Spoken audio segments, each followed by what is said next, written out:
Welcome to Her Fantasy Football. You can hear us on Blog Talk Radio and on iTunes. Make sure to hop over to herfantasyfootball.com to subscribe to us so you know what we're up to this off season. I am your host, Courtney Kirby. I'm here with my lovely sisters, Ashley Williams and Brandon Marianne Lee. Hello, ladies. Hello. This is the first Sunday without football. We have 29 more left. It's crazy, the countdown. It's sad. It's really sad. My husband's been watching replays of old Super Bowls today. Ooh. You just can't get away from it. It's depressing, isn't it? He doesn't want us to watch the last one over and over again. It had such a good ending. No, he watched the Patriots Seattle game. Just got done with that. Oh, it did have such a good ending, Ashley. Oh, so sweet. I was saying we made Thanksgiving dinner for the Super Bowl. Because you don't have to cook during the Super Bowl. It's basically all done, ready for you when the alarm goes off. So it was fantastic. Very, very good. Ladies, what did you do for the Super Bowl? First, you're the only person I know that thinks, Thanksgiving dinner, super easy. We'll just, it makes itself pretty much. I love that. I've never made Thanksgiving dinner in my life. It stresses me out. And I love that you and Brandon both eat Thanksgiving dinner more than once a year. I will say that we did buy already made mashed potatoes because I didn't want to be making mashed potatoes because that's really the only thing you have to make in there. Sure. Corn in the microwave, the steam stuff. It's fine. It's good stuff. And you do the whole turkey? We do the whole turkey. We do double the recipe of stuffing, gravy with drippings, it all. Sure. I love it. The best. It's the best. What did you ladies do for the Super Bowl? I ate clam tip. I did too. Which, by the way, we did following up, Howard Bender will not stop with how he thinks clam dip's disgusting. He won't stop, people. He needs to try it. He needs to try it. It is sending me barfing gifts. It's not funny. It's not barf worthy. It's delicious, you guys. Clam dip is the jam. If you're listening to Sirius XM, it keeps coming up. The only people I know that do not like it are people that haven't tried it, other than your husband doesn't like cream cheese. Other than that, I've had to give that recipe out multiple times. It's the easiest recipe in the world, but I've had to give it out because it's delicious. It's delicious. And the people just don't get it. So all you Sirius XM listeners that, we're not on right now because it's not football season, but you're still hearing about clam dip and Her Fantasy Football. I'm telling you again, trust us. It's delicious. Mm-hmm.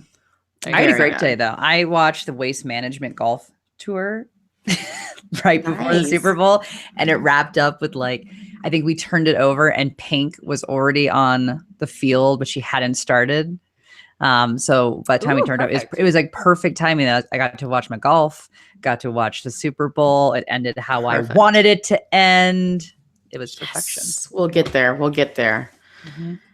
Well, very nice, ladies. In fact, our show, we are going to talk about the Super Bowl, some of the playoff wrap-ups, kind of go through a little bit of free agency, what we expect from some of these playoff teams this week. And so we're going to start off with the wild card weekend, which was forever ago now, but there's no time like the present, right, to talk about the Tennessee Titans and the Kansas City Chiefs. Best matchup ever. No, actually, listen. You can also follow us, just so you know, on Twitter at HerFantasyFB. If you ever want to talk about football during this off season, we're there. And we're going to have a big draft show, and, we get to pick our own teams, and that's always fun. So make sure you talk to us there. And if you hate the Titans as much as I do, you can tweet us about that too. So let's get started with the team that definitely deserved to be in the playoffs. And it was just like their season. This game started really slow for the Titans. The only player to score in the first half was Ryan Suckup, who is a free agent this year and finished the year in the top 10 for kickers and fantasy points, and by far the best person on this team. So this year, I should say, performance-wise. I found this team to be very frustrating to cover all year long because there was no rhyme or reason for what they did. And I'm pretty sure they didn't know what they were going to do every game anyways. So I don't think they had a clue. But the second half of the Titans game, they managed to come back. Mariota taking things into his own hands, literally. Mariota threw a 6-yard pass to himself. Take that, Giselle. It is possible. It can be done. It can be done. I don't think we actually are giving her enough credit. Maybe that was prophetic of her. Maybe she knew that in the future we'd realize, no, legitimately, he cannot throw and catch the ball. I was surprised that we have yet to see in the Tom vs. Time Facebook documentary him practicing throwing it past himself. Yeah, like trying to like be like throw and then run and catch. You know, well, we could see he couldn't catch during the football. Super Bowl anyways. From somebody else even. So DeMarco Murray was out, so Henry had the touchdown and they couldn't convert the 2-point conversion, which they failed again after Eric Decker caught a 22-yard touchdown. The whole game was exactly what I thought of the Titans all year. Not good enough. Regardless, they won the game. So it's just typical. This is when the beginning of the end for my playoff predictions started. I don't know about you ladies. I thought for sure the Tennessee Titans are going to be out round 1. Yeah, I thought the Chiefs would win in the polls. I did, but I did well for most of it. But that one would surprise me big time. But I think it's because Kelsey was out, which I'm sure Brandon's going to talk about. I mean, that just changed the entire dynamic of that game. I would say yes and no. So the Kansas City Chiefs, I thought they could maybe take a run at it. You know, they were a legitimately good football team with all of the parts that you need. But you know what? What a bunch of baloney. Okay, I'm sorry. Terrible play calling again. And you want to know what they did? They went back to that midseason slump formula. And they had, I'm not kidding you guys, they had a 21-3 lead going into halftime. And yet, for the entirety of the game, Kareem Hunt only got 11 carries for 42 yards and a goal line touchdown. Of course, he got a touchdown. The guy is good at football. Why would you only give a running back your lead back 11 carries when you're up 21-3? They deserve to lose the game. For time management alone. For time management alone, you should be running the ball. It made no sense. It's just... I sat there watching and I was like, okay, did they just start prevent offense and prevent defense? What is this? Is this a new thing? Disturbingly bad, you guys. Unbelievable. And yes, it is important to point out that Travis Kelce, he did catch 4 passes for 66 yards and a touchdown, but he did leave the game in the second quarter. And the Chiefs went into this, bizarre coasting land. I guess they just gave up. They were like, oh, Travis Kelce's out, so we can't do it. But the problem is they have other people that play football on that team, and they could have been fine. For instance, Tyreek Hill caught 7 passes for 87 yards. Demarcus Robinson also scored a touchdown. And Alex Smith finished the game with 264 yards, 2 touchdowns, no turnovers. But clearly, if you looked at the internet, he is why they lost. What? Because that Alex Smith always gets the short end of the stick. Alex was not the reason they lost. Get out of here. Was the reason they lost that game. And that Swiss cheese defense that came back to bite them in the bum. And I'm sorry, I am just done, and I'm not an Alex Smith, big time apologist. I recognize good football when I see it. And he was playing good football this year. And I can't even get into the fact that Derek Carr got into the Pro Bowl and not Alex Smith. My brain can't comprehend that sentence. So I'm not going to go there. But I do know that Alex Smith had a career year this year. And he was not the reason why they lost that game. They lost that game because they did not go to Kareem Hunt. And that's why they lost all those games in the middle of the season and almost didn't make the playoffs, which is why they were playing in this first round to begin with. You deserve to lose. Now, obviously. Oh, go ahead. Yeah. Well, I think that the weirdest part to me was literally watching the game. I sat there and thought, they literally have built their entire playbook for this game around Travis Kelce. Because the moment he went out, literally you could see the look on their faces. It was it's you do have other players. And like you said, they were so far up. You run the ball. For time management alone, you run the ball. It just doesn't make any sense. It didn't make any sense. Did Andy Reid take over the play calling duties for that game? Did he retake it over, or what happened? I mean, it's debated. I think that they're. I don't know what happened. I mean, I know that Nagy is someone that everyone really loves, so no one wants to put any blame on him, and he has a bright future. So I'm not going to sit here and knock the guy. And I'm not, I think this is how I feel about this moving forward, because the biggest move of the offseason so far is that Alex Smith is now with the Washington Redskins. Okay. So they have decided it's Patrick Mahomes' time, that they're moving forward.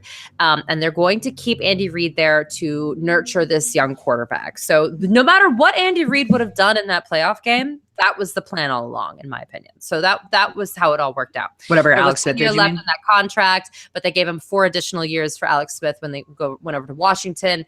Listen, he's an older guy, so that's kind of surprising to me, but sure, fine.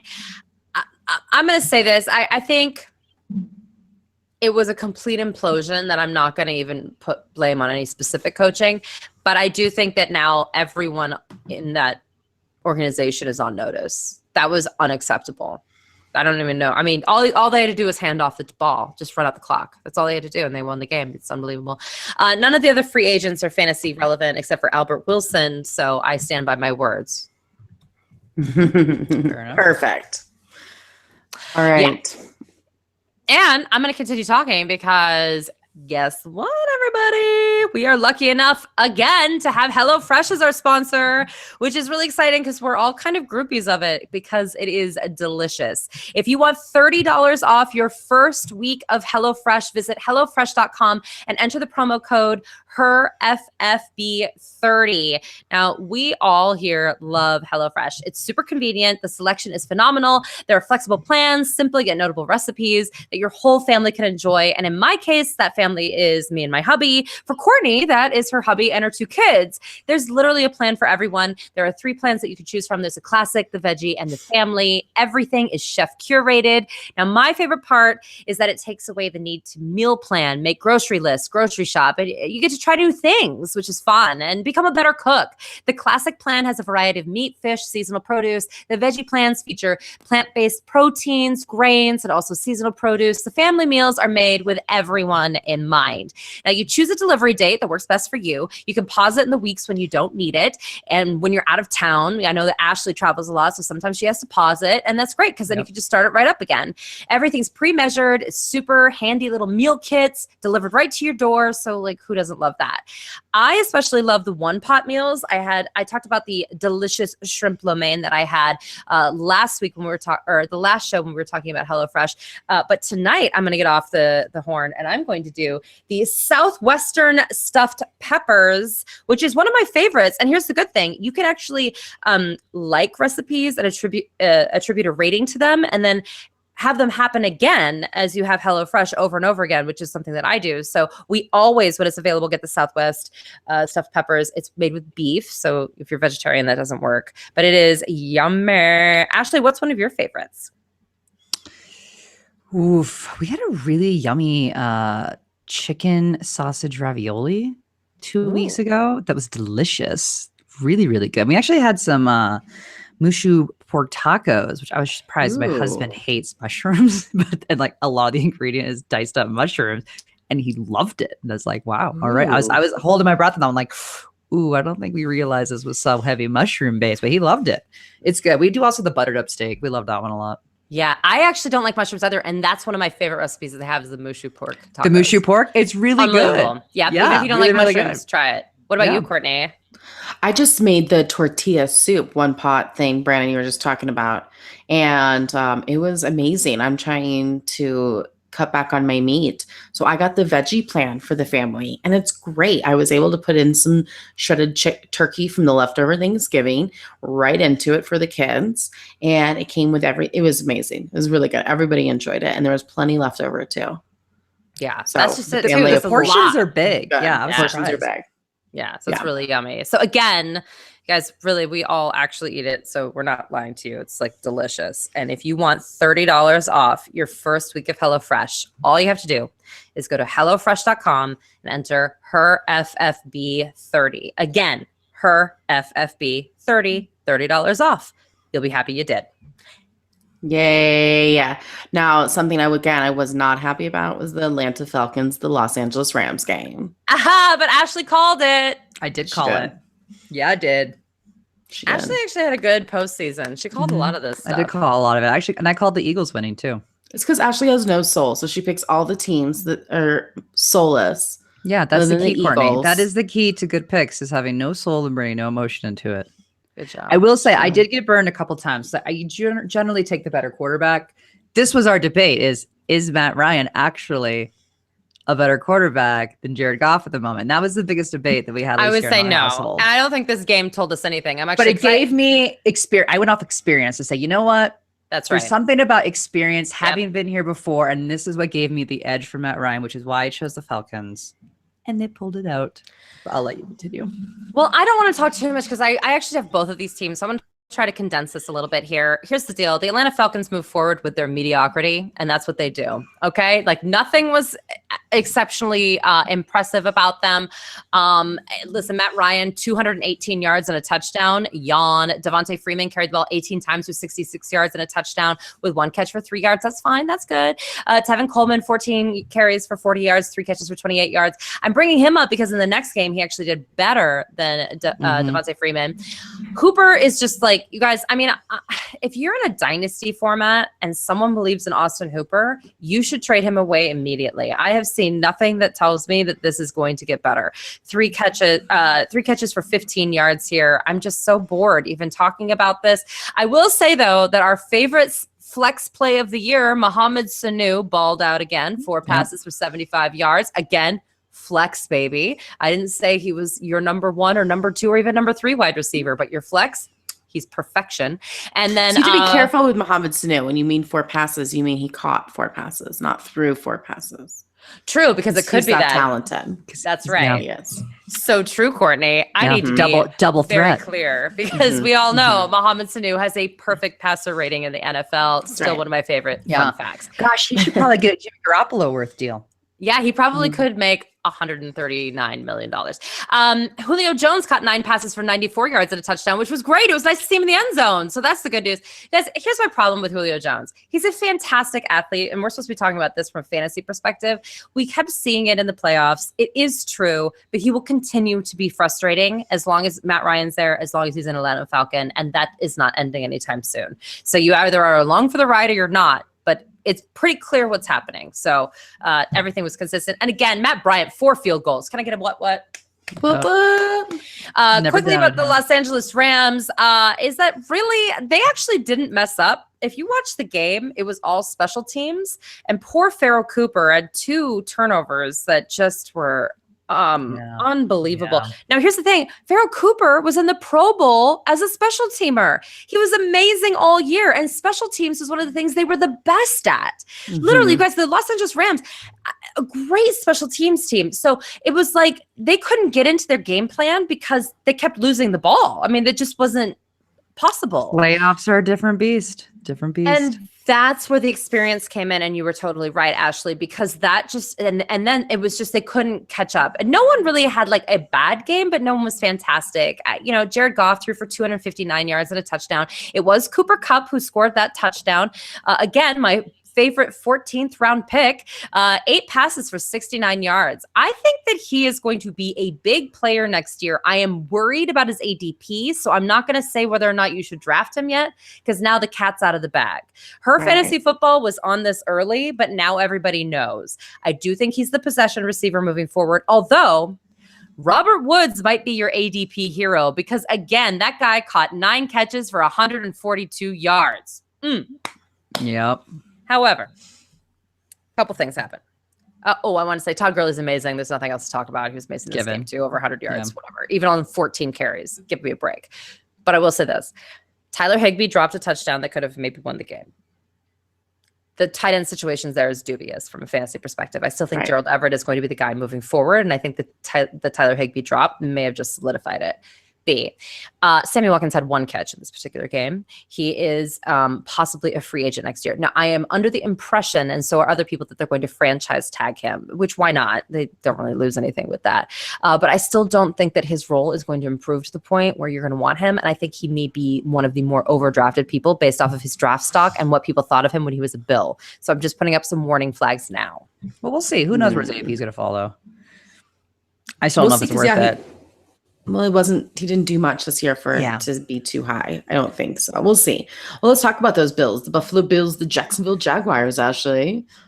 Well, not a whole lot happened in this game with a score of 10-3. So, this was the best game. This is the best game. This was the best game. It Yeah.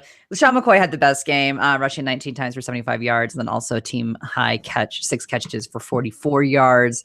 Again, there wasn't much to say about Buffalo from this stand. I had the other team as well, so I'll cover a little bit more there. But the biggest thing to note for Buffalo was this was their first postseason appearance since 1999. And it was incredibly exciting for them to get to the playoffs. And I loved the Bills. A lot of Bills fans donated to Andy Dalton's charity as a thank you. It was just a classic NFL fandom moment. And it was just glorious. So I think to me, that was the most exciting, best part, was just kind of that journey that they had to get into the playoffs and how exciting that was. And then, of course, they were one and done, but still exciting. If we talk about the free agents for this team, it's Jordan Matthews, who's 25, Deontay Thompson, wide receiver at 28, Mike Tolbert, who's always an interesting fullback at age 32, but he's getting a little bit older here. Tywan Jones, running back, 29, Tavarius Cadet, running back, 29. There's been no definitive word on any of these guys' statuses at all. But the one I do want to talk about is Tyrod Taylor, because that's what we do when it comes to the Bills. We talk about Tyrod Taylor. So he has said that he will not take a pay cut to remain with the Bills. Taylor wants to stay in Buffalo, but I am not sure how likely that actually is. The Bills can save $15 million from making Tyrod Taylor a post-June cut, and they likely will move on. So they will save $15 million if they do that. I do think they will do that. The Broncos, they were interested in Tyrod in 2015. So they have been talked about as a potential spot where he could land if the Bills do cut him, which I do think is very likely. Now, again, Kirk Cousins has been talked in that realm as well. Who knows? But they did have an interest in Tyrod Taylor. So that's interesting. Now, when Coach Sean McDermott was asked about Tyrod Taylor's future in Buffalo, he said, I'm not going to get into Tyrod Taylor's future, then while adding that the team will continue to evaluate. So I think, of course, because that's how it always is. That means bye Tyrod. So he's not going to be a Bill next year. So I'll be really intrigued to see where he lands, and I'll be really intrigued to see the value for any of these guys other than potentially LaShawn McCoy, who I guess the Eagles tried to get in the acquisition trade with Jordan Matthews. They wanted LaShawn McCoy back, but that didn't happen. But you got Nathan Peterman, who didn't do great. Now I'm sure he'll do better, a little better next year, but didn't do great. He went in again in the playoffs and threw another pick. Yep, I know. Didn't do great. I feel bad for him. It's tragic. You know what? They still are going to boot Tyrod Taylor. There's nothing this guy can do. And all I can hope is that he can find an organization that will do something similar to what I would say the Vikings did with Case Keenum, is play to the strength of your quarterback, or what the Eagles did when Foles went in. They didn't sit there and try to force a game plan that they had done with Carson Wentz. They went back and looked at film from when Foles was successful and said, okay, we're going to implement a lot of the style and strategies that they use when you were successful. And that is why the Eagles won. That is called coaching, not this is my style and everyone has to fit to it. It's like, no, you coach the players and the skill sets that they have. It drives me insane. I have two quick things. One, I think Tyrod Taylor is a winner. I know it's like a weird cliche phrase, but I do think he's a winner. And there's just something about him that I've always liked. B, is Jordan Matthews the oldest 25-year-old ever? I feel like he's been in the league. I know. You said 25. I was like, what? I had to double check the age. I was like, he's only 25 years old? Huh. That's so crazy. Yeah, I feel the same way, that he's been playing for years. Mm-hmm. Yeah, but free agent. Yeah, I mean, I don't know. He didn't do a whole lot this year. Didn't do a whole lot at all. So to me, there's just kind of a bad juju about wide receivers in Buffalo. I don't know. Yeah, not into it. Anyway, onto the Jags. This game was not incredibly fantasy relevant in terms of the only player to catch a touchdown was Ben Koyak. Yeah. So the most interesting part of this game to me was the fact that Blake Bortles had more rushing yards than passing yards. It was actually an entertaining game to watch, but he had more rushing yards than passing yards, albeit only by 1 yard. He had 88 rushing yards off 10 rush attempts, and then he was 12 for 23 for 87 yards. So, but still, more rushing than passing. The game was tied 3-3 at halftime, and it wasn't until late in the third quarter, which was basically a 15-play drive of Bortles, which was a nice 86-yard coverage there, in which he threw a 1-yard touchdown to Mr. Ben, with only 49 seconds left in the third quarter. So Buffalo was not able to answer, and off the Jags go to the Steelers. It was it was for me a fun game because I was really rooting for the Jags, and so it was kind of fun to see them win. I was too. This is one of the ones I was right on. Well, it happened right. All right, we got the Carolina Panthers and the New Orleans Saints. The Panthers, let's see. The Panthers just couldn't get ahead. 4 field goals in the first 3 quarters just isn't going to cut it in playoffs, except if you're in that last game. Ironically, the only guy scoring points in the first 3 quarters is the guy who's the free agent. Graham Gano might be switching teams, but the remaining offense will stay intact this offseason, which is great. This is a young team. They have lots of opportunities. I think it's good that they're all staying together. It wasn't until the 4th quarter when Cam connected with his estranged tight end, Greg Olsen, for a touchdown, bringing the Panthers within a score. So it was possible. But then the Saints scored a touchdown, bringing the lead to 12 points with 5 minutes left. Christian McCaffrey scored his first playoff touchdown, but it wasn't enough. As we all know, the Panthers lost. No surprise. So, I mean, obviously they're going to need some wide receiver help. They have to get wide receivers. Not that Cam Newton would know what to do with that because he's never had that, but they have to find something this offseason. I would think they're going to get like a veteran.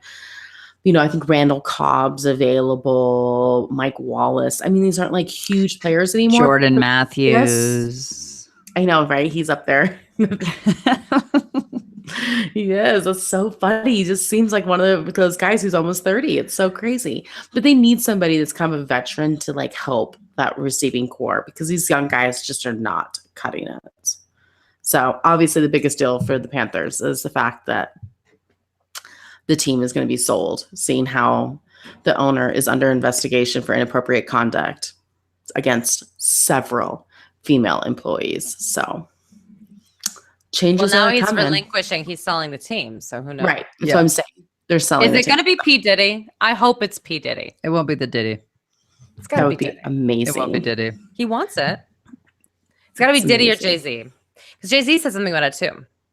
Yeah, but Diddy didn't even. What did he say? Just Carolina? I didn't even know. Like he was in North Carolina. He said one of the Carolinas. Didn't even know the actual name of the organization. Yeah, I know. It doesn't matter. Who cares? Well, okay, but do you think any of these guys like are passionate about the game? I would hope so. If you're going to own a team, re-sign Rivera for another 2 years, which is great. So that at least the players know that they have their coach.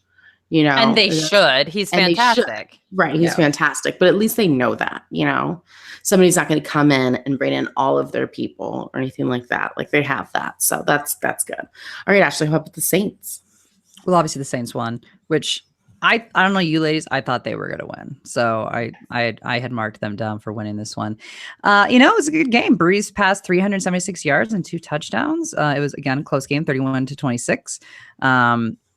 Breeze 2 touchdowns was an 80-yard touchdown to Ted Ginn, who had a really fantastic postseason. I'd like to mention, which is really interesting. And I don't know if you ladies had some of these players on your team where they were used in the regular season, but for whatever reason, they just upped the volume come postseason. I think it's because Ginn is a veteran, like you're speaking to, Courtney, that there's just something about the playoffs and having been there that someone like Breeze has that confidence to throw it to Ginn and know he's not going to bobble it in the moment in that spotlight, that he's been there before and he feels good about it. So, and then the other touchdown was the exact opposite to rookie Alvin Kamara, who ran for a short touchdown. So, and then also, Josh Hill, who had a 9-yard touchdown. Michael Thomas had a great game, 131 yards, Ted Ginn, 115, Brandon Coleman had 44, Willie Snead, again, classic, just basically one target because that's what he did all season long, if he even got targeted at all. Josh Hill, again, touchdown, 49 yards. The running game really couldn't get it going this game, which I thought was really interesting. Ingram only had 22 yards rushing, then 13 yards in the air. Kamara rushed 10 times, but only for 23 yards, and then only had 10 yards. They just couldn't get it together, which I was really surprised, but they were still able to pull this victory out. Good for them. Alvin Kamara has to be the best pickup of 2017 fantasy, right? Best draft pick ever. And do you love that 2 out of the 3 running backs for the NFC and the Pro Bowl were Saints? Yeah. I love that. The 2 out of the 3 were Saints. It's great. Have you seen, you guys have to watch where Dax and Ellen DeGeneres' like assistant goes to the Super Bowl. Have you seen this? Mm-mm. And there's like this pregame thing where like they get to like throw balls, and they have remote controls to like fake players that can tackle them or get in their way, and Drew Brees is there, right? And so one of these tackling bags comes back, hits Drew Brees, and totally knocks him on his butt. But you gotta watch it. The whole scene's so funny. Drew Brees can't keep his life together with these two. They're like awful. It's amazing. All right, let's move on to the next round of playoffs. We have the Atlanta Falcons, the Philadelphia Eagles. I think we know what happens in this game. I think we're pretty sure, but I'll tell you what, being pedestrian finally came back to bite them in the bud as they went up against the future world champions. But, listen, this is the problem with the Falcons. This was very predictable. They grind it out sometimes, and other times like, wow, what a complete disappointment. Again, Matt Ryan, 210 yards and a touchdown. Hello? I mean, we're going to talk later about people that are overpaid. And I'm not going to say Matt Ryan is particularly overpaid, but there was a time where he was one of the most paid quarterbacks of all time because his contract was up. And I get that. But like 210 yards and a touchdown, it's the playoffs. But anyway, Philly D is great against the run. One of the best. Freeman only put up 7 yards on 10 carries. But he did fare better actually with the pass. He got he actually put up 5 catches for 26 yards, and the team's only touchdown, oddly enough, was a catch from Devontae Freeman. So, it was a weird game. Yes. Tevin Coleman actually fared better on the ground. He also had 10 carries, but went for 79 yards. Julio, again, 9 catches for 101 yards. Sanu, 3 catches for 50 yards. Pretty normal.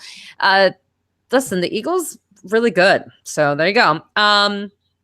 That's called hashtag analysis. Eagles are really good. Hashtag destiny.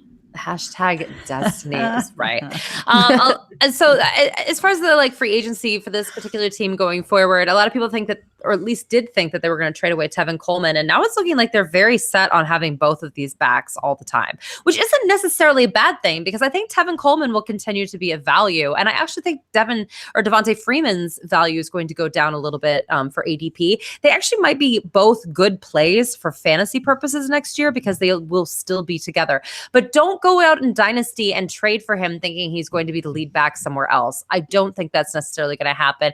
No one else is incredibly relevant except for, because we care about kickers, Matt Bryant, who's a classic, but he's 42 years old. Still getting it done. I mean, he is, but this might be the end of the road. But do watch if you play with kickers. Boom. The Eagles. So this was the game that Nick Foles really showed everyone that he's here to play. And that we should stop doubting him. In my opinion, this was the game where I felt like, okay, they could do it. They could get there. All right. I will admit that I had doubts initially that I was like, you know what? Okay, maybe Foles can win a couple games after Wentz goes out. I just don't know if they're going to get there in the playoffs. Because again, I do think experience in playoffs helps. Now, granted, Foles is a pretty vet in terms of when it comes to a backup quarterback. And he has had some success in this league. But for me, I thought this was the game where I think he really showed everybody that they should stop doubting him, although many still did doubt him. They were underdogs throughout the entire playoffs, despite having the best record of the NFC. So I thought that was really interesting. Foles had several long drives in this game. I'd say most notably of that would be a 74 and 80-yard drives in the second half. Jake Elliott, he had missed a point after, but he redeemed himself, converting 3 field goals, including drilling a 53-yard field goal at the end of the second quarter, which I believe was the longest of a rookie in a playoff game, if I recall correctly. And the defense was spot on. They were spot on, helping them pull out the 15-10 victory. So again, this was kind of a hard-fought game. Again, no one had an insane game. Foles was 246. No touchdowns, no interceptions. Ajayi had 54 yards rushing, 44 yards off the pass. Alshon Jeffrey, 61. Nelson Aguilar, 24, but also had 20 yards rushing. Ertz, 32. Blunt had a touchdown, 19 yards. It was just kind of an average game, but I think it was one of those games that they kind of proved that they can grind it out, that they're here to play. So another good win by the Eagles. On they go to the Vikings. On the go. Tennessee Titans, the New England Patriots. Well, this game was a doozy for the Titans. They started off strong, putting the first points on the board with a 15-yard pass to their future Corey Davis. Then the Titans took a little break from football. They didn't need to continue to play that against the Patriots. They scored 35 points in a row. So I think at that point, I mean, really after this probably point 20, we all knew, right? I mean, the Titans have gone as far as they can go. You know, it's just they had no shot at this. They had no shot at this game. One touchdown and done kind of scenario. Oops, Brandon on mute. Oh, she's muted. She muted. So sad. There she is. Oh, I was starting to sing, you guys. You missed it. Yes. Oh, I see your true colors shining through. I see your true colors. It was and terrible. That's why I love Tennessee. I mean, seriously, you guys, that was who the Titans were. Gross. It was expected. It was expected, though. I don't think anybody thought that they had a shot at being the Patriots. No. I mean, if you did, I want whatever you're using, right? Because that sounds like a good time. Call me. I think for sympathy, the Patriots let the Titans score at the end, another touchdown to Corey Davis with less than 2 minutes on the clock. So obviously, it was just like, let him play. And now Eric Decker is a free agent this year, so I could see the Titans picking up another veteran as well as a wide receiver. We talked about some of those possible big name wide receivers that are available. And Sammy Watkins could even go. Who knows? Maybe they won't franchise tag him and somebody will pay way too much money for him. Titans, I think they're the kind of people that would do that. So you never know. They changed up the coaching staff. So hopefully there'll be some more consistency with the Tennessee Titans going forward because God knows they have everybody they need. You know, it's like they have a decent team. On paper, they do. On paper, it's just oof. Really, really depressing to watch. All right, the Patriots, Brandon. Well, also depressing is having to watch the Patriots always march easily into the Super Bowl. And man, the Tennessee Titans did that. This game had no business being televised, and it shouldn't have even taken a space in your brain. It makes me really sad. Mercy rule. I mean, come on. It was just a joke from the get-go. And just, I mean, again, Tennessee Titans, way to do that big first strike by Brady put 339 yards, 3 touchdowns, no interceptions. P.S. There was a lot of hoopla, remember, about Tom Brady's hand, that he was maybe not going to play, that it was going to be Brian Hoyer and all this drama. Ends up it was a cut. But moreover, and what we all should have definitely known, is that supposedly it came from running into Rex Burkhead. Yeah. And that he was going to punish Burkhead for it. Oh, did he? Because Burkhead's barely even on the stat sheet for the playoffs, you guys. Barely even there. So always pay attention. It's not narrative street if it matters. And Bill Belichick, if his running back messes up, he is the person who basically is the OG of the cut off their hands if they fumble the ball. So he has no mercy, and he definitely did not show that to Rex Burkhead. Got his hands cut off.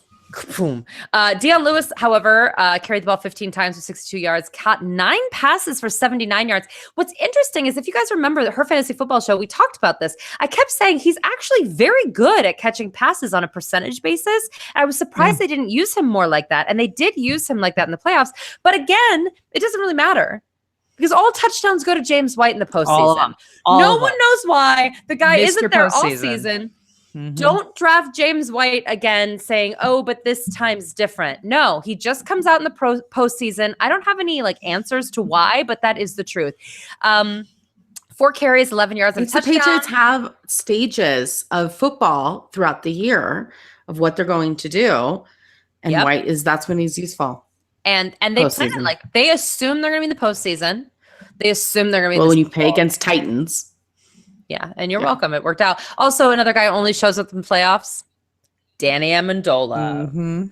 Yep. 11 passes, 112 yards. Gronk caught 6 for 81. Hogan, though, only 1 catch for 4 yards, but it was a touchdown. And then Brandon Cooks caught 3 passes for 32 yards. And I'm going to say this from a fantasy perspective. I don't know what to tell you about Chris Hogan and Brandon Cooks. I think they're the new Patriots running backs that drive us crazy, but they're receivers. Very frustrating. All right, we'll move on to the Jacksonville Jaguars of the Pittsburgh Steelers. This game was crazy.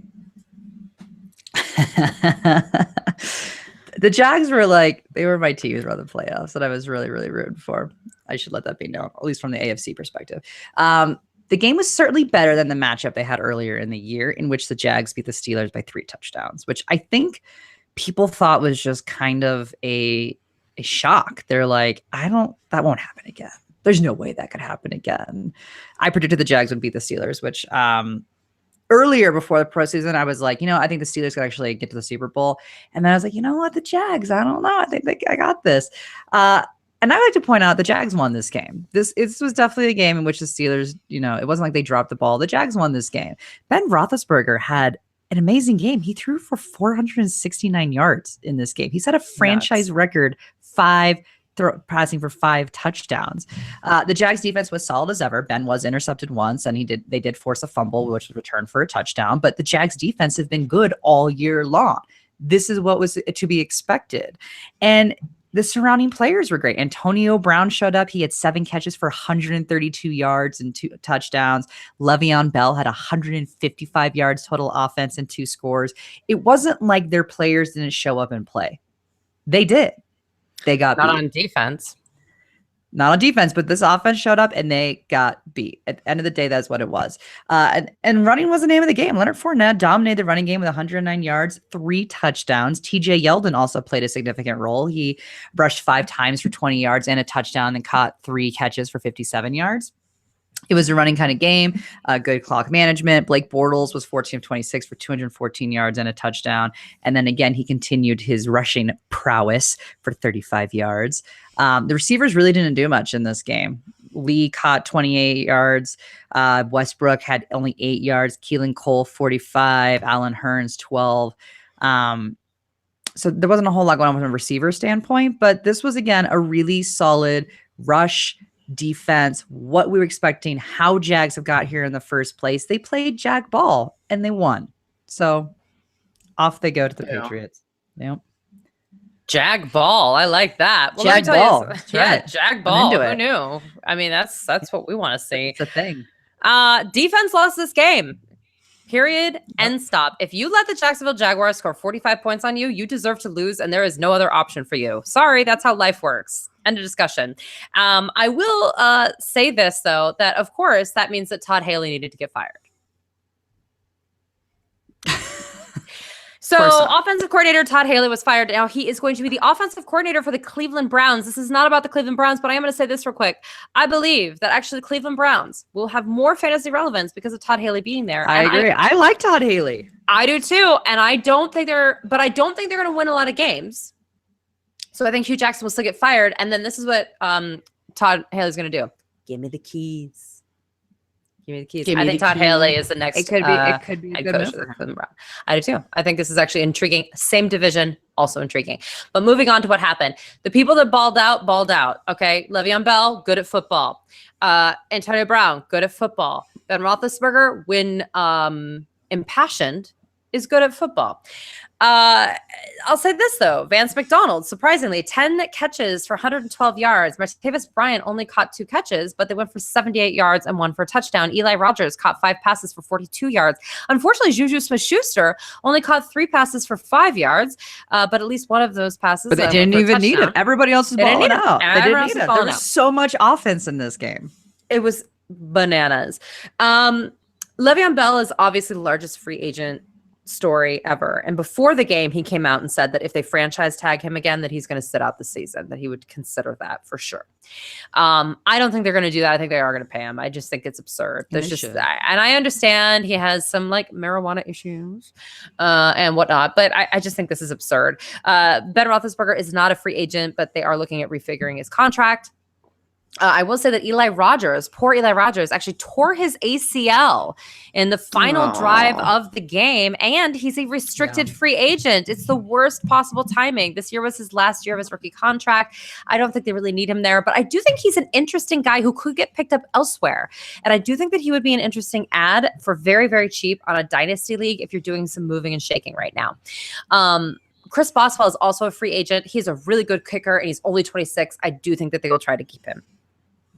God, there's so many kickers that are free agents this year. They're all so many free agents. I guess they have short contracts. I don't care where Chris Boswell goes. I will stick with Chris Boswell from any sort of fantasy perspective. He's very good. Yeah. And he'd actually almost be better on a different team because they do so many 2-point conversions. And they're always outside in that cold. Steelers. Yeah. But he's a great kicker. Boom. Yeah. All right. Well, we have the New Orleans Saints, the Minnesota Vikings. Real quick, we have a listener that actually just gave this amazing story who's listening right now, Jeff Groton. He said that he watched the Saints-Vikes game from Champs in Eden Prairie, Minnesota. And he said a third of the place left after the Lutz kick gave the Saints the lead. And they were brushing their snow off their cars when Diggs missed it. Touchdown. Yes. Oh, no. How sad. So anyway, go ahead. Sad. Greatest game of playoff history that wasn't the Super Bowl, in my opinion. Sorry. So good. Such a great game. So fun. I worked with people. It's two great teams too. So it's like, I don't know about you ladies, but I kind of went in with like, I don't care who wins because I will enjoy either one winning because they're so good homey teams that make you feel good. These are the teams. So it was good. Fun from a fantasy perspective. Like we all won league with them on our teams. It was cool. Yeah. And I will say, and this could be controversial, but to me, when I watched this game, this was not a game that was lost, right? This was just an amazing game with an amazing play at the end. But again, this was a really good game, and it was back and forth, and the excitement came in the last minute of the game, as Brandon said, and as our listener said as well, as they're scraping off their snow. Oh, they must be so mad at themselves. But Drew Brees drove the Saints into position for Will Lutz, who has been fantastic all year long, to nail the go-ahead 43-yard field goal. This left the Vikings with only 25 seconds to see if they could answer. And the momentum was on the side of the Saints, who had rallied from a 17-point deficit. So to me, I didn't think the Vikings were going to pull it off because, again, the momentum was certainly in the Saints' favor at this point in time. The Vikings were out of timeouts. They needed a miracle. And you got Case Keenum, who nobody's going to sit there and think is going to deliver a miracle for you. They don't. But he dropped back with 10 seconds left in the game from his own 39-yard line. And then he threw to the sideline to Diggs, again, trying to preserve time, hoping Diggs would go out. But Diggs, he was nearly tackled by two different players, kept his feet in bounds and raced untouched to the end zone for the most insane, awesome playoff play. It was...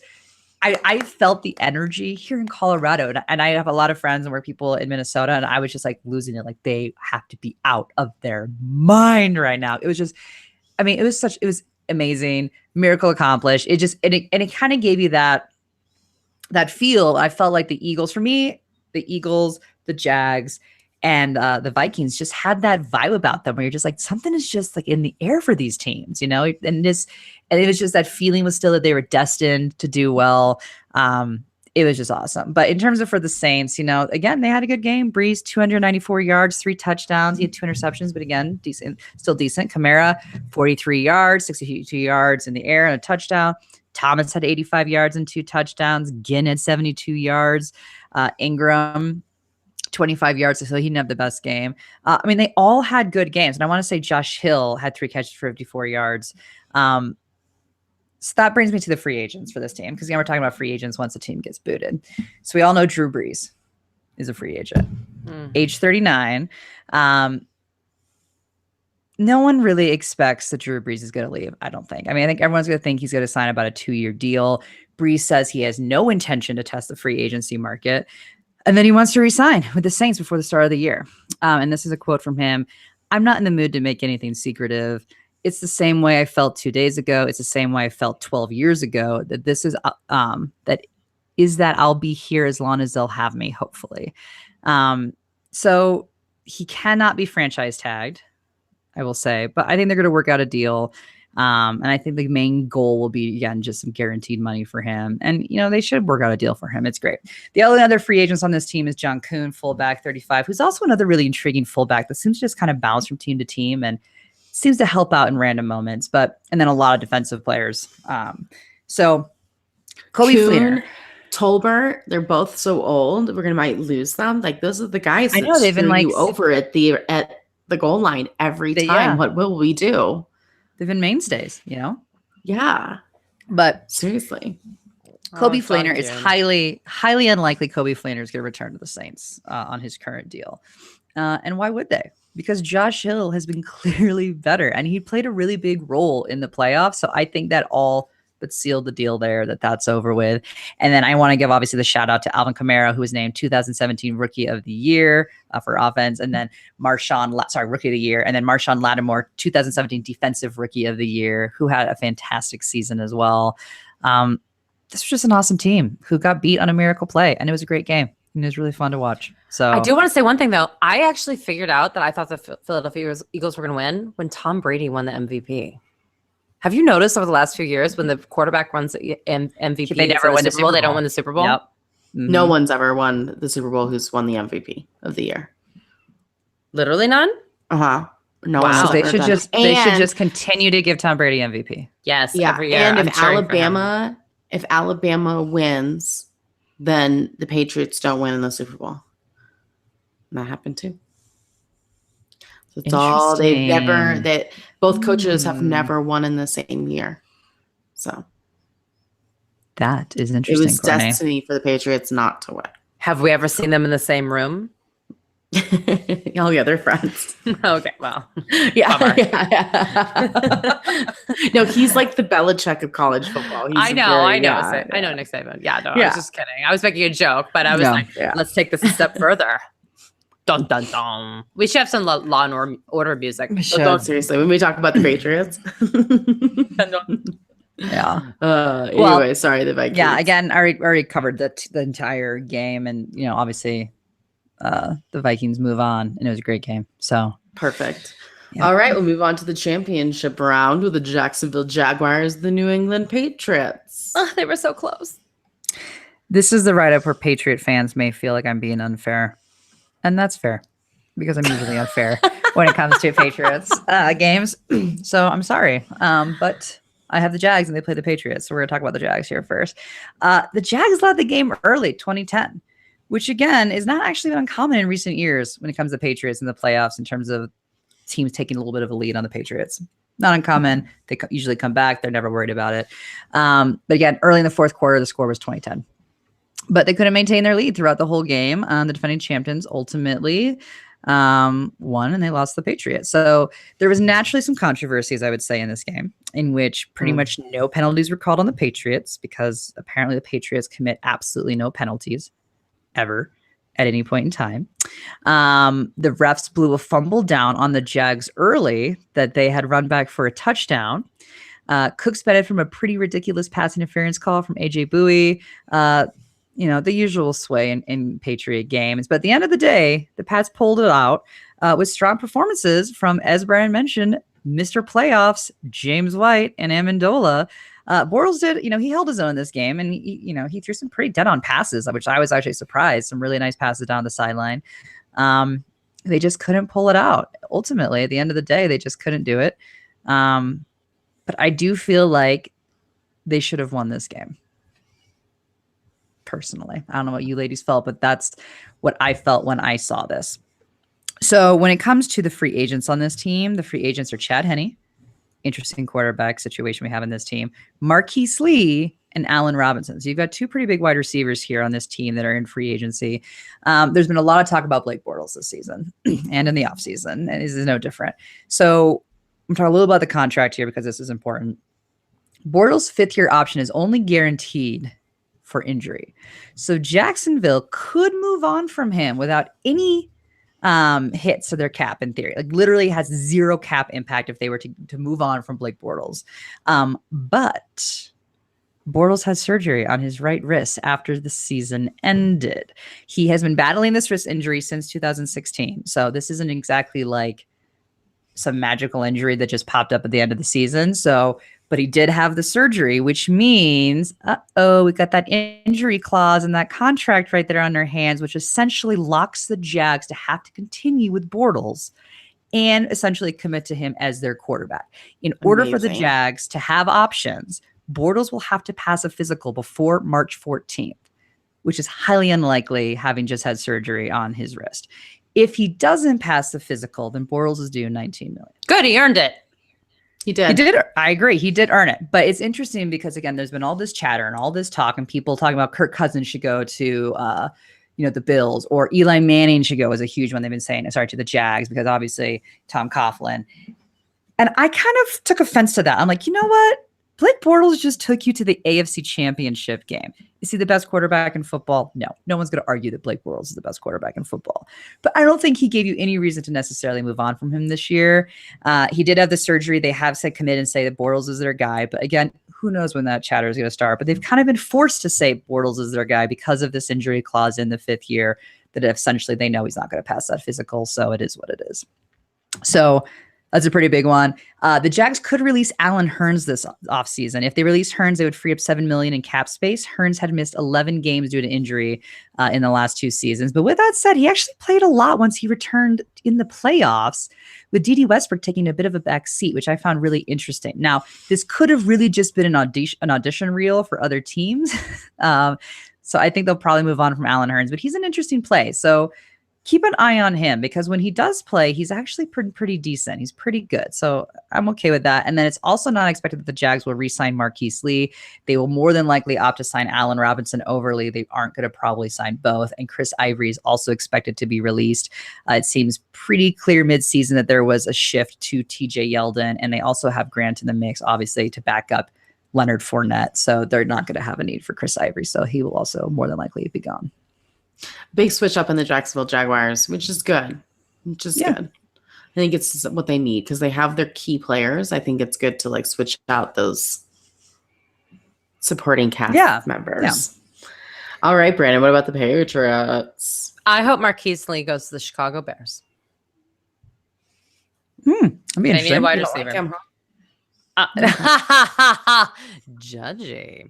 I was gonna say, if you are not following them right now on Twitter, you need to. It is at Bortles Facts, and at Bortles Facts, they tweet Blake Bortles Facts, and some of them are like very funny, like this one here, which they've actually put on a mug that they now sell, which is Blake Bortles is undefeated in 194 countries. Or between Blake Bortles and Tom Brady, they have 5 championships or right? 5 Super Bowl rings. Yeah, exactly. Now, one of the interesting Blake Bortles facts, though, that I want to just add on to Ashley's point here, Blake Bortles has 0 interceptions in the playoffs. He did really well. He did really very well, and I think he very much earned some respect from that organization, and I hope that moves. And I forward. hope he truly gets it, and it isn't just because of the injury clause, essentially. Yeah, we'll see. Time will tell. Hard to ignore what happened there, but you know what? Alex Smith is now in Washington, so who knows what happened? He has slightly more respect than Tyrod Taylor, so that's something. Oh, always more than Tyrod Taylor. Poor Tyrod Taylor. All right, so New England Patriots, who always have respect all the time. If you're ahead 2010 against the Patriots going to the 4th quarter, you do not have a lead, and this is just a public service announcement. You just don't have a lead. You're actually tied at best at that score. Okay. So, of course, Tom Brady threw for 290 yards, 2 touchdowns. Danny Amendola, obviously baller, like we said. James White, baller, like we said. It's just ridiculous. The big thing that happened here is that Rob Gronkowski got a concussion early in the game. He only caught 1 pass to 21 yards, had to leave in the 2nd quarter, did not come back, and barely got cleared out of concussion after 2 weeks. That was his 2nd concussion of the season. Now, on one hand, we watched Tom versus Time, which we discussed on our last podcast when it was just me and Ashley. And so we know that Rob Gronkowski is a little more into nutrition and taking care of himself than maybe we had at first suspected. So that's a good thing. This concussion thing is different. Now we are going to have Stefania Bell, friend of the show, ESPN sports injury analyst amazingness. She's going to be on the show, and I think we have to definitely pick her brain on this. I'm a little worried about the concussion thing. I think this was a long time to get cleared for a concussion, and again, we've seen a lot of those. That was really the big story here. They went on to the Super Bowl. I don't know. Sometimes I feel like it was a long time to get cleared for it because the Patriots made it a long time to get cleared for it. Just like Brady hurting his hand or like being questionable because of a shoulder injury. Mm-hmm. And you like see it on Tom versus Time. He's like, I'm okay. I mean, my shoulder's sore. It's like, mm-hmm. Oh, and I forgot one big thing. Another thing that we should have known, forecasting, Deion Lewis fumbled in this game. Yeah. So, of course, the next game he sucks. I just want to put that out there. Oh, yeah. With a Belichick fumble juju. Fumbles and breaking Tom Brady. Can't do those 2 things Can't do it. Back. Turns out. Can't do it. Not okay. Let's go to the Minnesota Vikings and Philadelphia Eagles then. Because this game was a surprising beatdown. Yikes. I did not see this game coming at all. This was actually the toughest game for me to call as to who I thought was going to win. Like, I really struggled going back and forth. I did ultimately choose the Vikings, and so I was wrong here. And boy, was I ever. The final score was 38-7, obviously, with Philly winning. So, again, I don't think anyone saw that coming. The Vikings, they started really strong with a touchdown to Rudolph on an opening 75-yard drive. Like, it looked strong when it started, but then it got ugly. Oof, that was the last time they were going to score. Case Keenum didn't have a horrible game, not a great game, 271 yards, 1 touchdown, 2 interceptions. Jerick McKinnon, he rushed 10 times for 40 yards, and then he caught 11 of his 12 targets, so he was very heavily used for 86 yards. Latavius Murray rushed 6 times, 18 yards. He didn't have a very strong postseason. Murray can do a little better. Stephon Diggs, 8 of 12 for 70. Thielen, he was kind of questionable to play this game. Wasn't really his game. 3 of 9 for 28. Jarris Wright was actually used a decent amount, which was interesting in the playoffs. He had 51 yards, and then Rudolph, obviously, 25-yard touchdown. Yeah, it was just kind of a really sad beatdown, which will lead us to our free agents, because, again, the free agents get interesting, I think, on this team, in my opinion. Free agents are Sam Bradford, Case Keenum, Teddy Bridgewater. We've known this all year long. We've talked about how the Vikings have the trifecta with no actual quarterback locked up. What they're going to do, Bradford's 30, Case Keenum's 29, Teddy Bridgewater's 26. You also have Michael Floyd, wide receiver, 28, so he's a vet on a free agency. Jerick McKinnon is a free agent this year at 25, running back. Bishop Sankey, I just have to mention him because it's Bishop Sankey, 25, free agent. He will not be back. And then Kai Forbath, a little shout out for Corny and the Kickers again. He's age 30 and a free agent because apparently a lot of teams are free agents this year.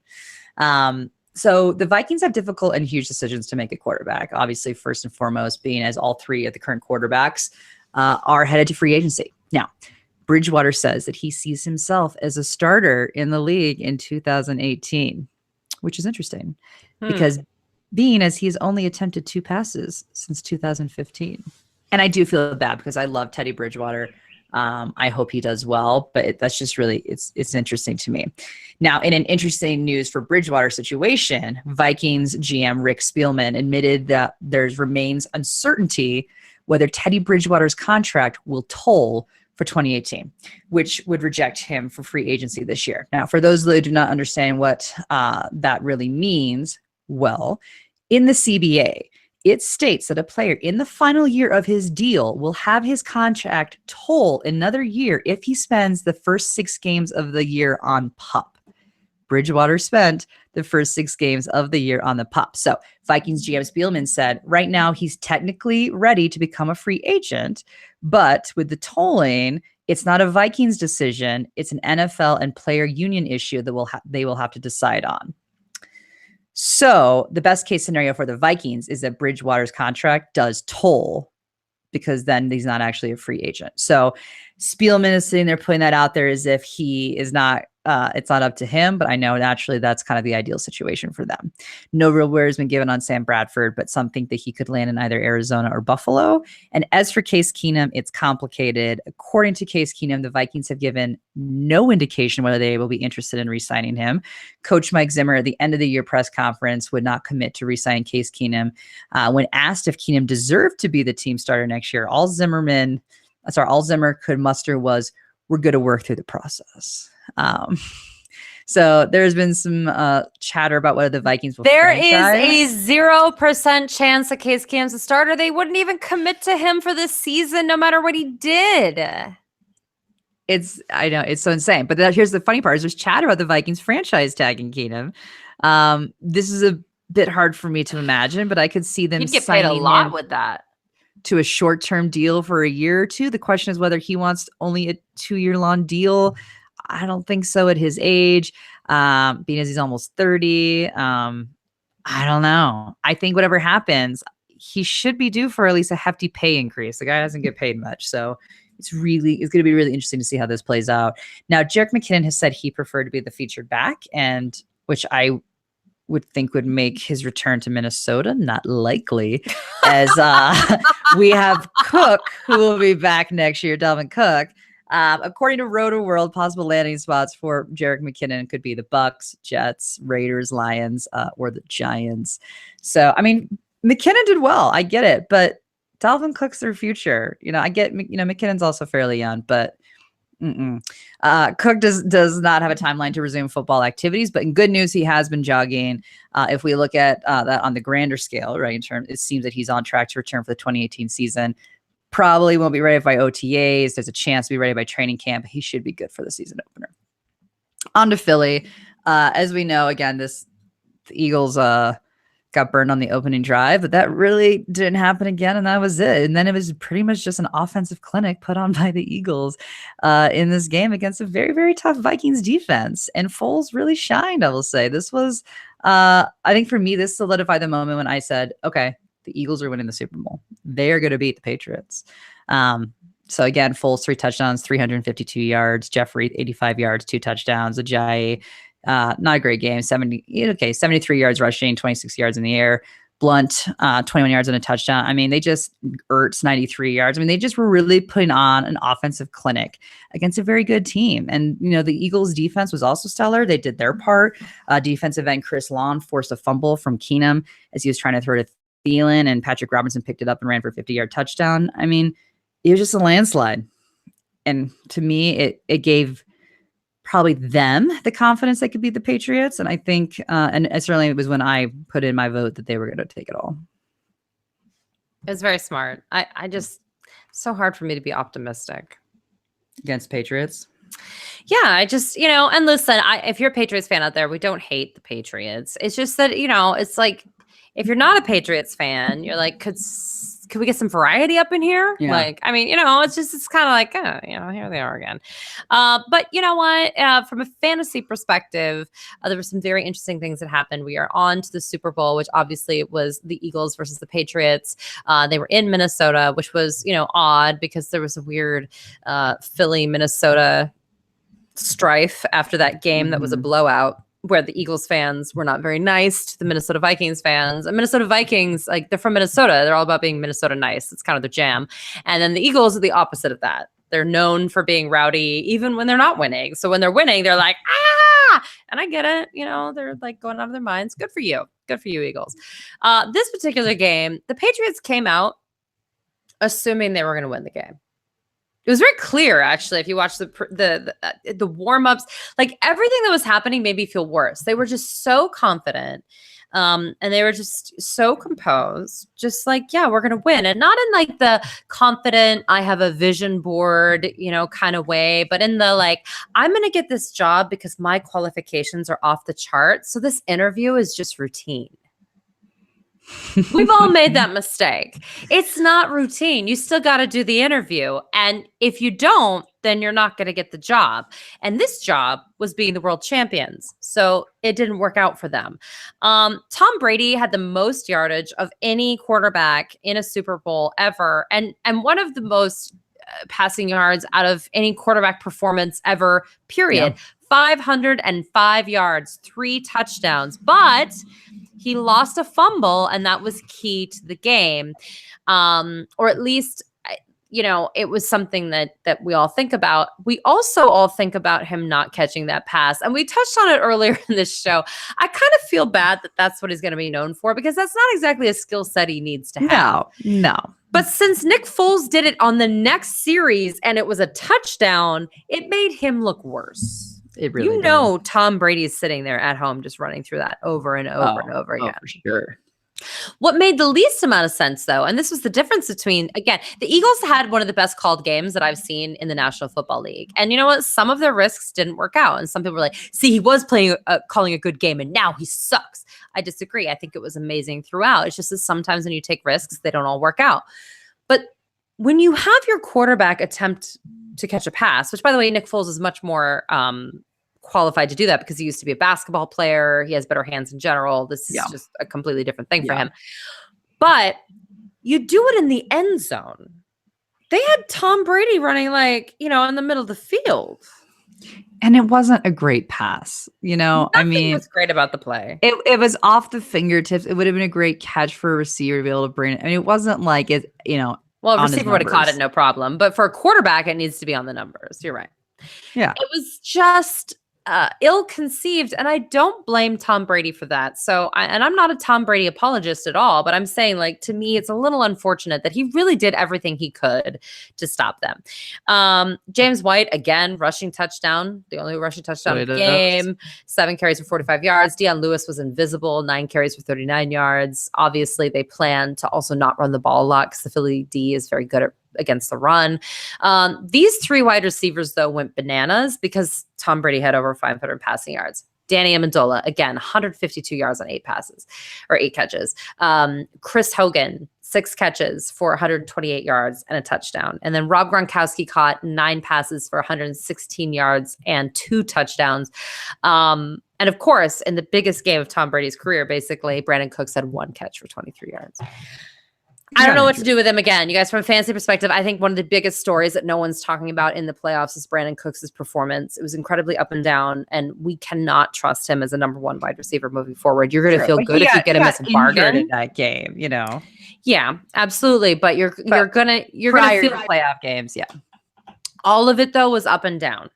So I think this is a weird thing that we need to watch. If they don't develop a chemistry, I'm just having a difficult time putting high, because people are still putting him ADP up with a wide receiver 1, maybe top of the wide receiver 2s. I don't see that. From a volume perspective, I don't know how that's possible. We still have free agency. We still have the draft. Don't get me wrong. But I just want to draw some attention to that. And you'll have Edelman coming back. I will say I was confused, and this is going to sound terrible, but I'm like, why is nobody literally white on rice on the little awkward white receivers? Because that is his specialty. I mean, literally come playoffs, whether it's Edelman, whether it's Welker, whether it's Amendola, that is who they go to. That is who they use, is who they were using all playoff season, you know? And I'm just like, how do you let Amendola get 152 yards? Tom Brady's ADOT has never been high. Okay, like he throws short passes. That's what he does. Solid possession receivers.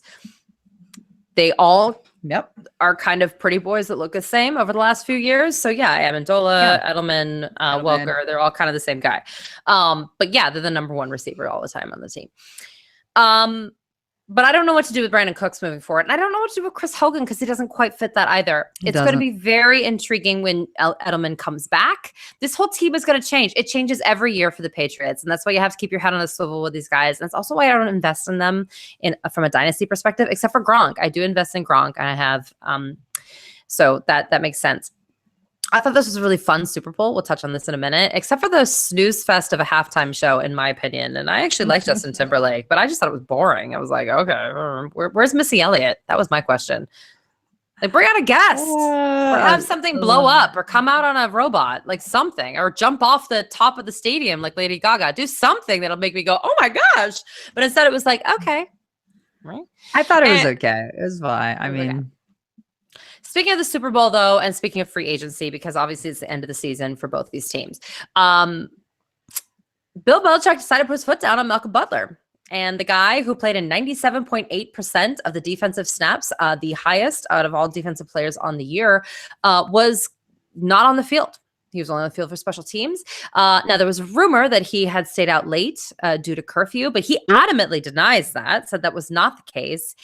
He was incredibly upset by this benching, didn't know what happened, and he actually posted this big, long thing on Instagram. And then Tom Brady, of all people, A, liked it, B, responded with, love you, Malcolm. You're an incredible player and teammate and friend. Always, 3 exclamation points. I think that sitting Malcolm Butler, although he didn't have this fantastic season, but he was a Super Bowl hero for them on numerous occasions, was a huge misstep for the greatest coach of all time. And I don't know what happened here. Very weird.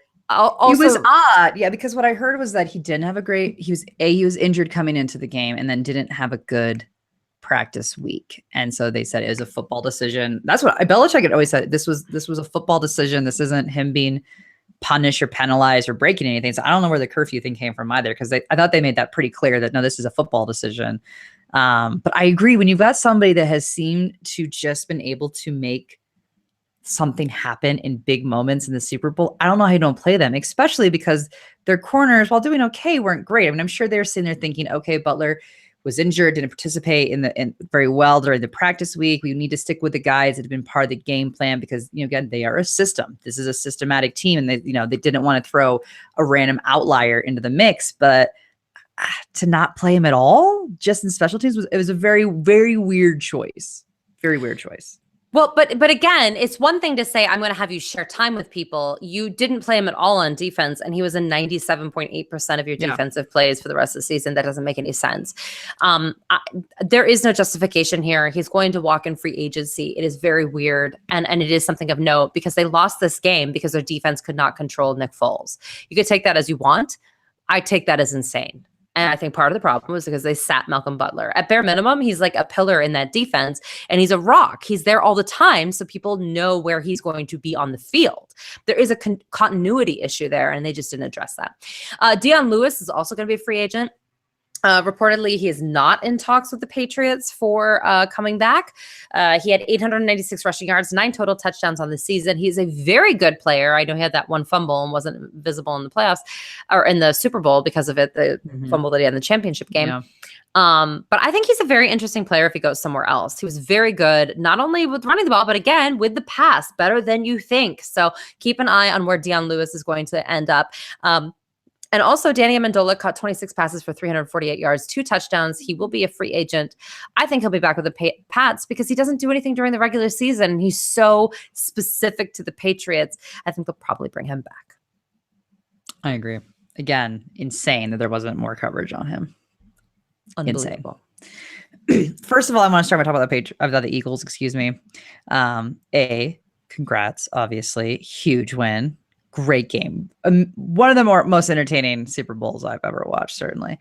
But first, I want to talk about when the Eagles had their walkthrough at US Bank Stadium, which was after the Patriots had their walkthrough. It has been basically confirmed by multiple players on the team. The Eagles did a fake walkthrough using plays that were not in their playbooks because of their distrust of the Patriots and their Spygate past.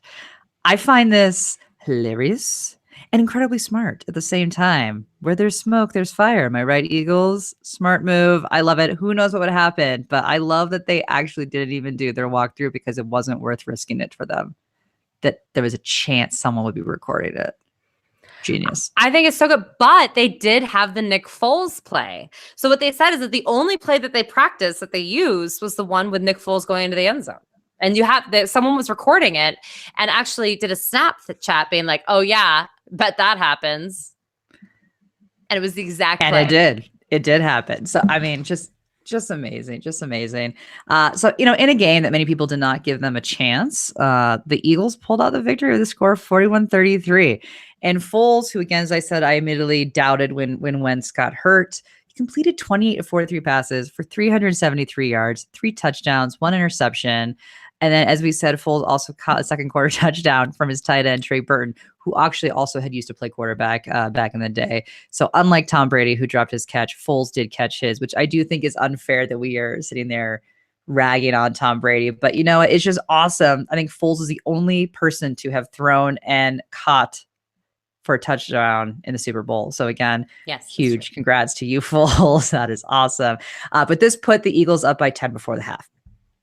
Now, this was something where I was about to lose my mind because I'm sure you were having similar conversations, Brandon, at your house. I know I was having with my husband, where, like Brandon said earlier in the show, the Eagles being up by 10 at halftime, you're not up.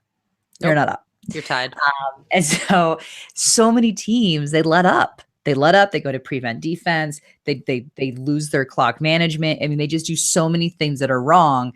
And I got really nervous when the Eagles came out because I was like, oh, they're doing everything that they're not supposed to do, because I loved the aggressive play calling that was initially happening. And they kind of let off the pedal a little bit in the third quarter, but then they brought it back to the fourth. And that's when things got, interesting again. I loved the play calls. I loved how aggressive they were. I loved they went for 4th downs because they should. Why shouldn't they? You need to do those things. It's the Super Bowl. This is it. This is it. Do it. And this is what you've been doing all season long. So why would you change that? So I loved that.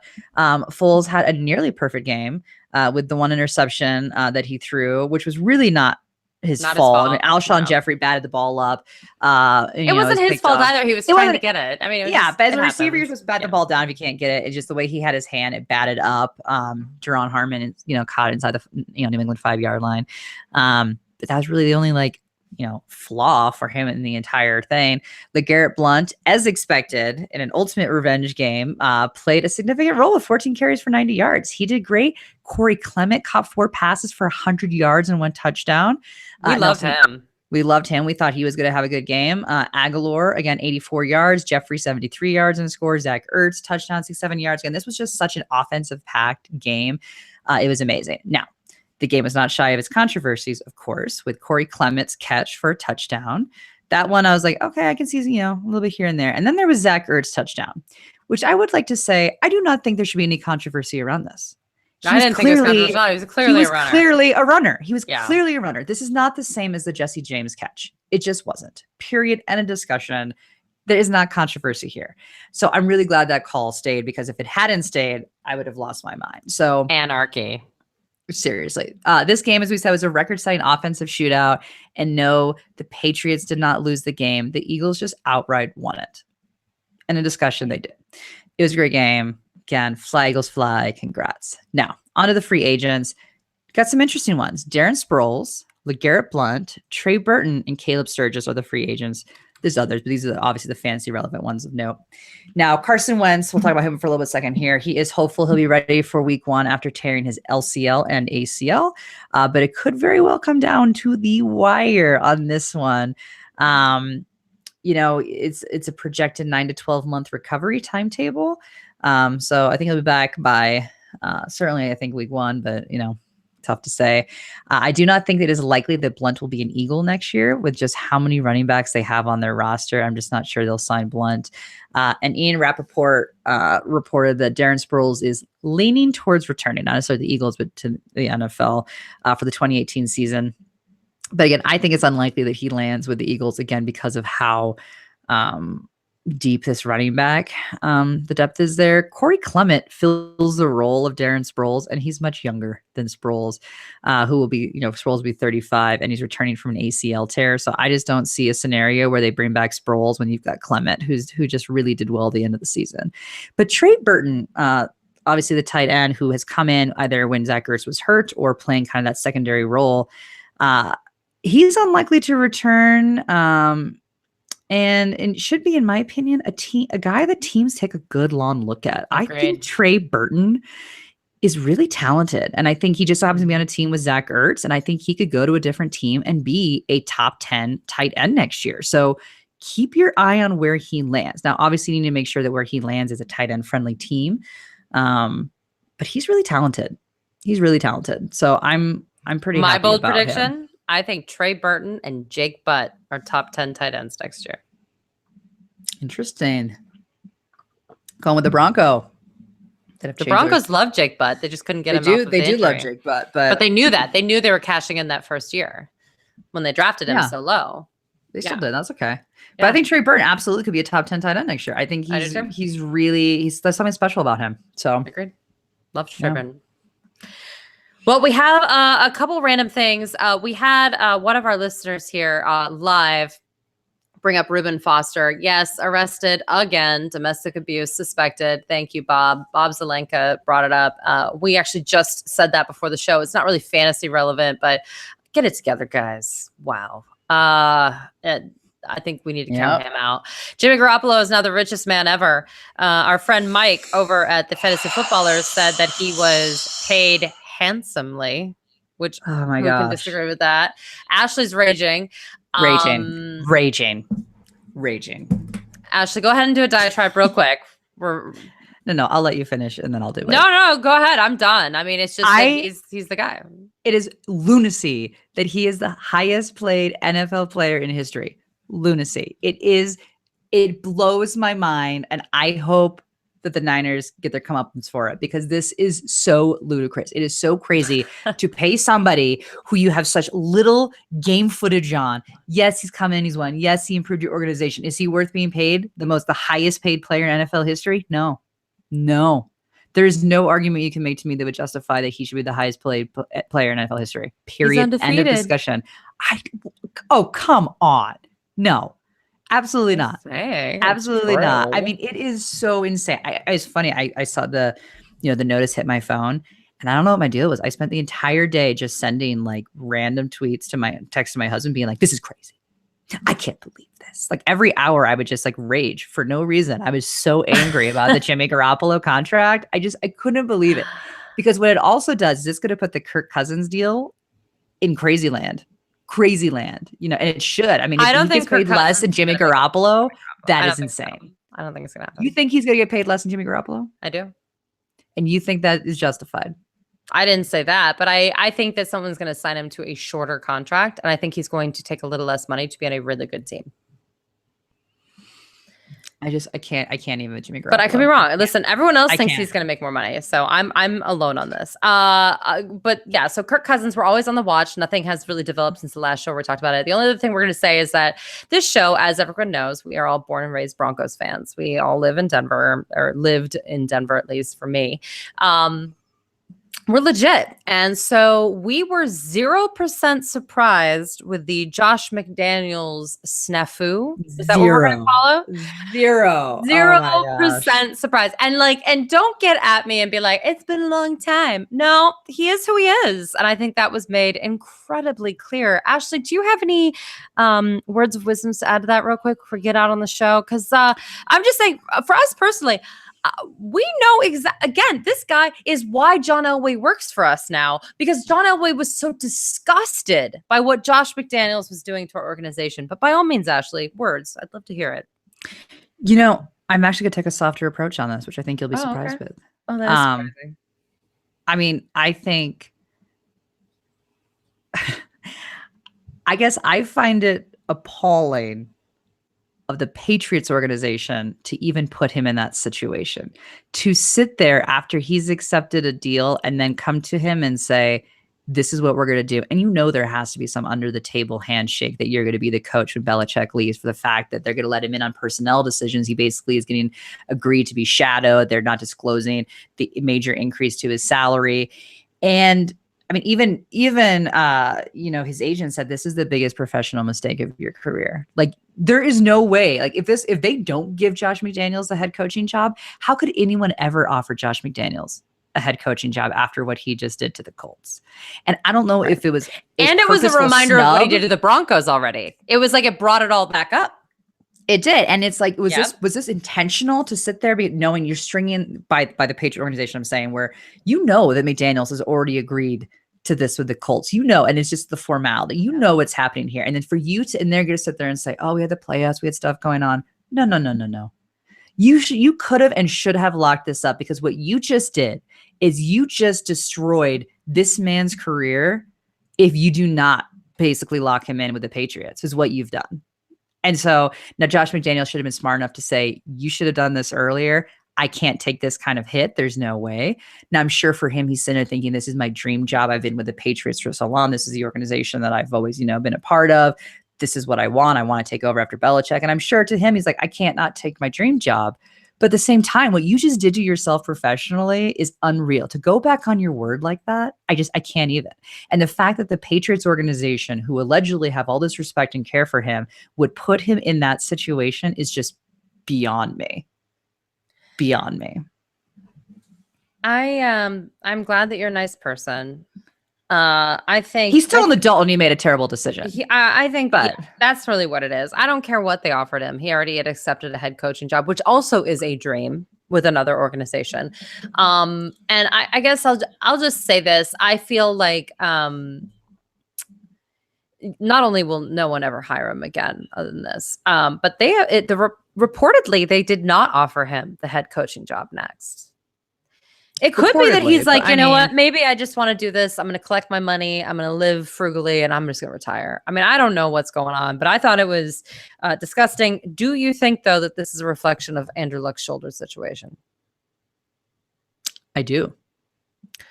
That if Andrew Luck's shoulder was okay, he would have said, you know what, I'm going to go with this anyway. I feel like this is a good deal. I think that after his experience with the Broncos as a head coach, he knew that he needed to put himself in a situation that he could prove himself of what he can do. And Andrew Luck gave him the foundation to do that if Andrew Luck is healthy and coming back. Now, we all know now there's rumors that Andrew Luck is going to potentially have surgery. Even though they said, oh, he doesn't need surgery. Now we're having surgery. We're back in this ambiguity around Andrew Luck, which I don't think helped. But I guess I would just have more respect if he was just being honest, because to sit there and say, I didn't want to, move my kids. And I'm just like, no. You wouldn't even been talking to people about a head coaching job if you didn't have the intention of moving your children. That was so gross. I was like, it is so gross to even family. throw that in there and to put that on your family. No. It's just gross. Just sit there, and I will at least have more respect to sit there and say, I didn't think this was even an option with the Patriots because the Super Bowl, we had so much going on. They came to me. I know the Terror is terrible. Type is terrible. I feel horrible, but this is my dream organization. I could at least somewhat respect that and say, you still made a bad choice. You shouldn't have done this. But to sit there and then blame that you didn't want to move your kids is just repulsive to me. It's so awful. It's so awful. Well, and it unfairly puts your family in a position where they have to feel responsible if this Patriots gig doesn't work out. Right. There's a very distinct possibility that Tom Brady actually retires early and this is over and it's bad and they don't offer it to him. And I mean, we don't know. Tom Brady's 40 years old. There's no reason for him to continue playing football if he doesn't want to. I don't think he wants to end his career this way, but like, come on. Yeah. The only way that I could have seen McDaniels taking this is if the head coaching job was locked up, because there's no other reason in the world you would take it. There's no reason in the world. You wouldn't take it so that you can shadow Belichick?